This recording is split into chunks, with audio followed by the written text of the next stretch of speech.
Alors, bonjour, bienvenue. Welcome to the Literacy Coaching Network session 5. Thank you to all of you. I hope you all had a wonderful break. We were just saying, I feel like it's been such a long time since we met. So I'm happy to see everybody made their way back.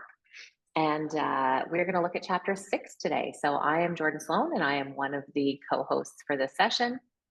And I'm going to start by acknowledging, alors nous reconnaissons que Dyslexie Canada et IDEA Ontario dessert les citoyens sur tous les territoires traditionnels des Premières Nations, des Inuits et des Métis dans tout le Canada. Nous reconnaissons et apprécions profondément leur lien historique avec notre pays. Cette reconnaissance nous rappelle nos responsabilités envers nos relations et leur terre ancestrale sur lesquelles nous apprenons, nous partageons et nous vivons. So welcome, and again, ways to participate in this learning. So you are here with us today, and that's a great way to participate with our bi-weekly sessions. Every second Monday, we dig into a chapter and have a little bit of focus discussions and breakout rooms. The recordings are available, so if you have not been able to join us up to this point, or if there's a session that you missed, you are able to get to those recordings. And we do have our ONlit Facebook coaching group. So you can go on there, ask questions, respond to questions, get some conversations going. That is available to the Literacy Coaching Network. And if you do need any of the downloads printed, you can go to the Brooks Publishing Download Hub, and there's instructions in the book as to how you can get there. So today we are moving into chapter 6, Moving Beyond Alliance. And I'm just going to send out a little reminder that if you are looking to participate in the French breakout rooms, if you go to the 3 dots up at the top right corner of your screen, you can go in there and rename yourself. And if you add a capital F to the end of your name, we will ensure that when we do head over to the breakout rooms in a few slides from now, that we put you with a French group.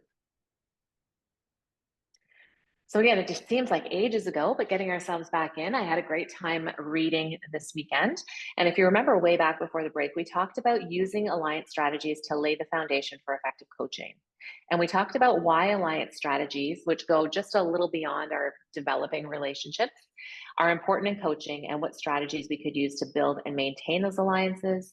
And we talked a little bit about alliance strategies in the 3-phase coaching cycle. We talked about the coaching compact on page 71, which we're going to reference again today. And I just wanted to bring back that my biggest takeaway from all of this, beyond just the importance of relationships and of that collaboration, excuse me, was to prioritize the expressed needs of the teacher or team and treat those as paramount. So I know that for me, and I'm working with teachers today, I can tend towards addressing the needs that I see, as opposed to just the needs that are expressed by those people that I'm working with in a coaching relationship. So it means that I need to work on hearing them and what they're doing. And I need to work on not just being reliable, but following through even when so many other priorities, even supply teaching, they come up and I get pulled to do things. I need to remember for myself that I can be vulnerable and that I need to make the effort to make my coachees feel safe. And that was the biggest thing I took away from that last chapter that we talked about before the break. And if you haven't had a chance to look at chapter 5, I really encourage you to take a look there. Today, we're going to dig into the rest of the coaching cycle. So observing, modeling, and providing performance feedback. And we're going to discuss each practice and how we can implement them and some important tips to keep in mind. As we can see here, I just want to consider these quotes, and they're from chapter 6 on page 76 of the book. Coaching that results in improved outcomes is not accidental and unexplainable. We learned in chapter 3 that not all coaching experiences actually improve student outcome or teaching practice. Although we embrace the idea that coaching can be somewhat nebulous, that is, in the amount of time that we work with teachers and teams and how we tailor those alliance strategies, the authors do recognize that research shows what the most effective coaches do with teachers and teams. The coaching framework that we're going to talk about really extrapolates those research findings. And really what it comes down to is effective coaches have clear patterns, and these patterns are the observable behaviors we, the authors, aim to clarify. I know that I, myself, am always looking for ways to improve my practice and to find more effective ways of working with teachers and to work within our systems team. I've, in the last few years, especially become aware of my own strengths and especially of those areas that I need to work a little harder on. But until now, I hadn't really seen things within a framework like this. So I really like the visual, and I'm really enjoying trying out this coaching cycle. I think we're all hungry to know and to have concrete information about how to enact really effective coaching sessions, especially as we work through the new curriculum and a lot of changes and a lot of feelings around some of those changes. And so now I'm going to pass you over to Sharon, and she's going to dig into each of these practices. Hi, so welcome to chapter 6. So some of the key questions that we're going to be looking at today is how does a coach apply the remaining 3 coaching practices of observing, modeling, and providing performance feedback to teachers and teams within a 3-phase coaching cycle? And what are some important tips to keep in mind when observing, modeling, and providing performance feedback? So the authors emphasize the importance of creating ongoing cycles using the 3 phases that we've looked at in the previous chapters. So phase 1, we'll just review it quickly. We emphasize alliance strategies, building relationships, determining what the teacher or the team's goals are, and explaining what the coaching compact is. In phase 2, it occurs in the classroom or at a team meeting. You're making observations, collecting data based on the pre-meeting goals determined by the teacher or the team, and you're modeling a lesson if needed, and maybe some quick feedback if appropriate. Just a reminder that all feedback is always positive at this if it's happening in the classroom. If you are doing modeling outside of phase 2, then that's considered professional learning, which may not work in their setting. So just think of that that's sort of in the phase 1. You may be doing some professional learning with them. Any performance feedback during this phase is positive. And then for phase 3, we provide performance feedback, share checklists, observations collected, ask open-ended questions to see how the teacher felt about what they were doing.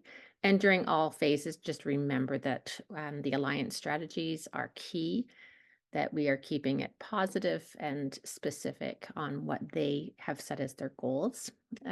So just a personal reflection, I just found that when I was coaching, I got stuck in different phases. Phase 1, I often met with teachers and I would listen to their struggles. I would provide them suggestions, thinking that this is going to solve all their problems, but that wasn't always the case. So I didn't sometimes go into the classroom to see if it was all working. So I felt like I was just stuck in phase 1. We would meet, we would meet, we would meet. They would go off and try it and then come back. And sometimes I'd model. And then sometimes I felt like I was just an extra body in the room. I wasn't sure what my purpose was. I wasn't sure how I can best help the teacher. Some teachers were very open. Some teachers were glad to have me model. Other teachers wanted to do it all themselves. And I just didn't know my place. So I just found looking at these 3 phases is so helpful, and having that structure to follow is been really helpful. So we're going to take a look at the structure that they've provided in the feedback today, because I think that's the best use of our time for today. So the first one is Appendix S that we're going to go to, and hopefully I can open that. So this is in your book. It's on page 146 to 148. So if you have your books, that would be great. I'll just see if I can copy and paste it into the. Actually, Jordan, maybe can you copy and paste it into the chat? I think that will be easier, because otherwise I'm going to lose my ability to share my screen, I think. So this is for the phase 1, the pre-meeting. And so this is just a helpful tool for you to kind of understand what the structure is and how it's laid out, and here are some ideas for open-ended prompts. How are you doing? Like just a general meeting. How's the teaching going? Perhaps you're implementing phonics instructions, or how's that going? And how can I support you?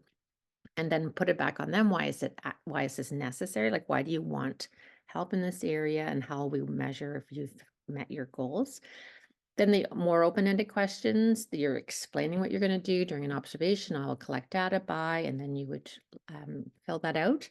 I may also create a visual that summarizes data. I may model something in the classroom? And is there anything you want to discuss before I go in to do the observation?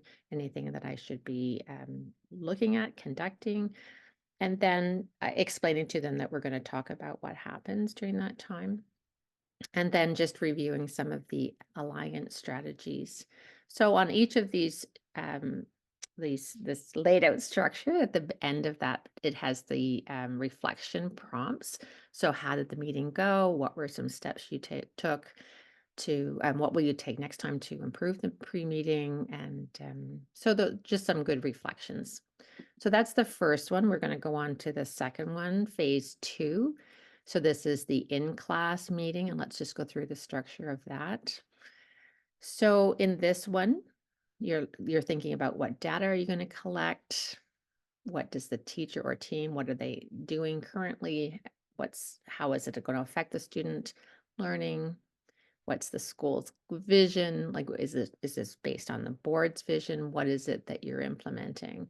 And then performing doing constructing high quality performance feedback from the data. So, looking at what you are looking for, what's the performance feedback statement? What are you going to tell them? And it kind of maps it out for you. So it sort of provides that structure. And throughout this, they keep saying, make it your own. This is just a structure to get you started, but it gives you some ideas. And then reflecting on the in-class meeting observation. So after you've gone through this, how did it go? What would you do differently? And then the next one we're going to do is the phase 3, coaching the post meeting. Again, some ideas for structure of how you would do the open-ended prompts. And then again, you considering your alliance strategies, more ideas for having that open-ended discussion with questions to the coach, to the teacher or the team, alliance strategies, and then reflection. So that this is a really good structure. I don't know if you've all had a chance to take a look at those in the appendix, but really well laid out and helpful next steps.